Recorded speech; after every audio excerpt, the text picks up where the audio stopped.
single person in this room, whether you like it or not, is simply just a puppet, waiting for specific mental strings to be pulled in order to motivate certain behavior. Now, I know what you're thinking. Who on earth does this kid think he is to tell me that I'm just a puppet? However, in these next 10 minutes, we are going to change that. By taking a dive into the field of dark psychology and manipulation, I'm going to give you the information on how you can go from puppet to the one pulling the strings, either for good or for the purpose of manipulating others. The choice is yours.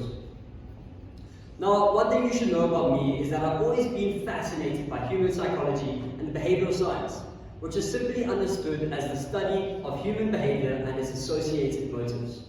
So much so that it's actually helped me develop and maintain many relationships with my friends, families, and ex-girlfriends. However, there is another thing that you should know. On the other side of the psychological spectrum is the ability to use this human understanding, but for personal gain, involving tactics of persuasion, manipulation, and motivation to ultimately get whatever you want. This untaught phenomenon is understood as dark psychology, and it refers to a set of techniques that allows for one to pull on another's mental strings in order to manipulate them to their advantage. Sounds evil, I know, but it's more common than you think. I mean, even psychology explores some of these tactics, but maybe on a more light-hearted approach to dark psychology. For example, psychology tells us that wearing black clothing can make you come across as more confident, intelligent, and well put together. I'll get your feedback on that one later. Another example would be how subtly imitating another's body language can result in increased trust and empathy. And lastly, psychology tells us that maintaining eye contact with the person that you're attracted to can create sexual tension. However, please note that if you do this wrong, you might just end up looking like a complete creep or stalker. All in all, dark psychology is psychology.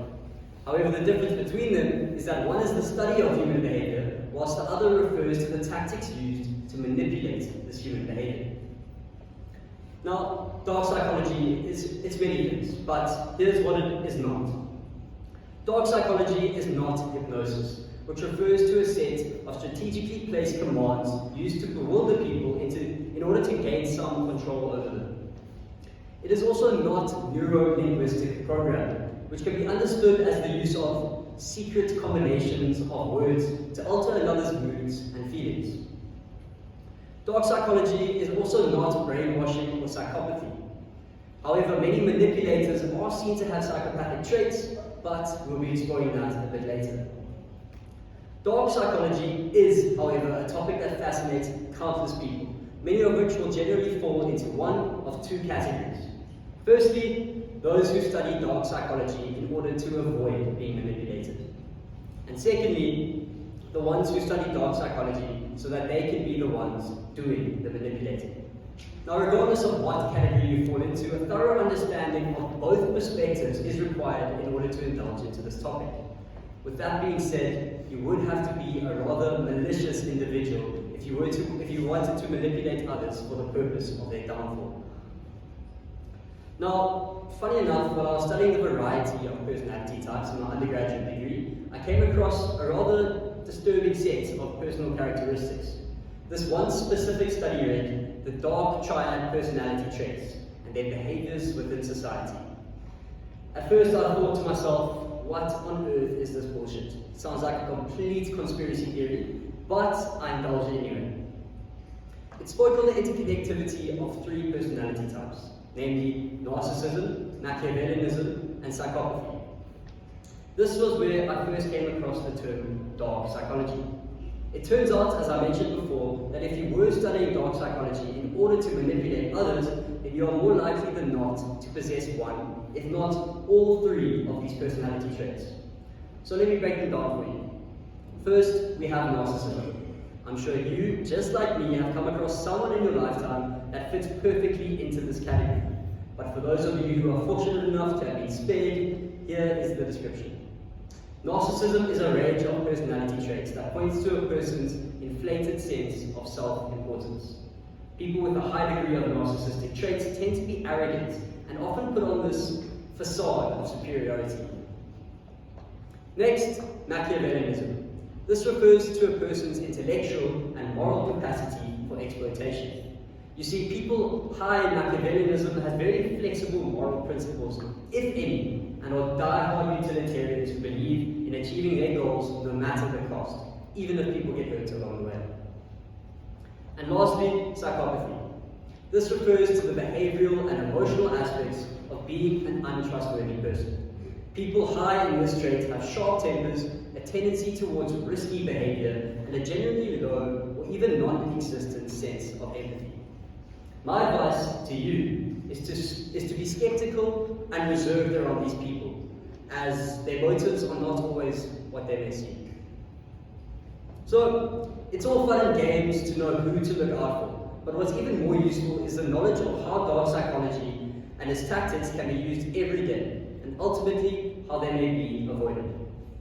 We'll be looking at examples of dark psychology and manipulation through two relevant perspectives, being that of social manipulation and that of manipulation in the world of dating.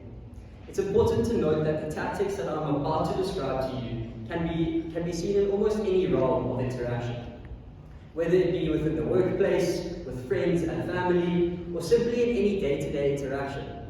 I'll be doing this in order to give you an understanding of how these tactics may be used and how they may be avoided. Firstly, manipulation within social interactions. Here, charm can be a dangerous weapon. We all know someone that uses a wink and a compliment to sway their perceptions of another. The thing is, people want to feel attractive and desired. Manipulators will play into these feelings by simply being charming. They believe that when they start to get a little flirtatious, others will be attracted to them, and ultimately more likely to submit to their demands. Be aware of this, as a charmer often uses this approach in conjunction with a request or demand that benefits them. Secondly, the silent treatment. Thank you.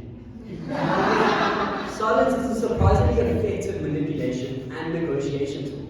It makes us all anxious. If someone is silent or they refuse to speak, we may feel the urge to fill in this void.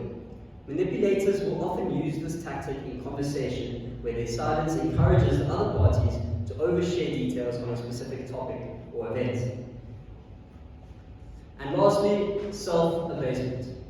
This involves the manipulator humbling themselves in order to get someone to believe them, forgive them, or even efforts to strengthen a relationship. This can be done by simply humiliating yourself in order to shift the power dynamic from oneself to another. People do this all the time with a little thing called self-deprecating jokes. However, if used correctly, can be an effective form of manipulation.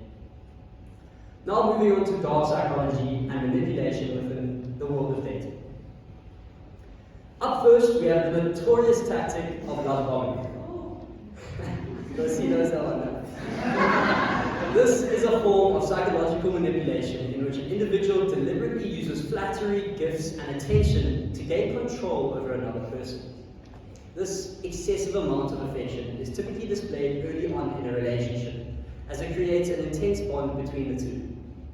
Over time, they may begin to withdraw the support and instead use criticism and emotional control to maintain power. And that brings us to withdrawal. This involves the withdrawing of this love, attention, or affection in order to provoke a certain behavior or response.